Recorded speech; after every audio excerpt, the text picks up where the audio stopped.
ചേട്ടനെ കുറിച്ചാണോ ഈ ബാർബർ ബാലന്റെ സിനിമ? അത് ഓനുണ്ടാക്കിയൊരു സിനിമയാണ്.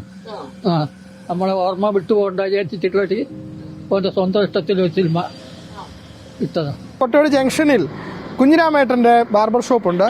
ഈ കുഞ്ഞിരാമേട്ടനെ കുറിച്ചാണ് അദ്ദേഹം ബാർബർ ബാലൻ എന്ന പേരിൽ കഥ പറയുമ്പോൾ എന്ന സിനിമയിൽ ആ കഥാപാത്രത്തെ അദ്ദേഹം രൂപപ്പെടുത്തിയത്.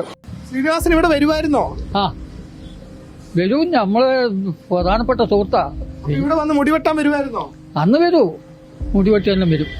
നമ്മളെ നേരെ വീട്ടു ഓന്റെ ഭാര്യ വീടും എന്റെ അത്തിൻ്റെ വ്യത്യാസമല്ലോ. എന്റെ വീടും ഓന്റെ വീടും അയച്ചു, ഭാര്യ വീടും അയച്ചു. അന്ന് നമ്മള് കല്യാണത്തിനെല്ലാം വലിയ ഹെൽപ്പ് ചെയ്ത കൂട്ടത്തിൽ ഓനെ സഹായിച്ചില്ല നമ്മൾ കല്യാണം കഴിക്കാൻ പെണ്ണിനാ. അന്നത്തെ കാലം പെണ്ണിന്റെ വീട്ടുകാർക്കൊന്നും ഇഷ്ടമില്ല ഇനി വരാം.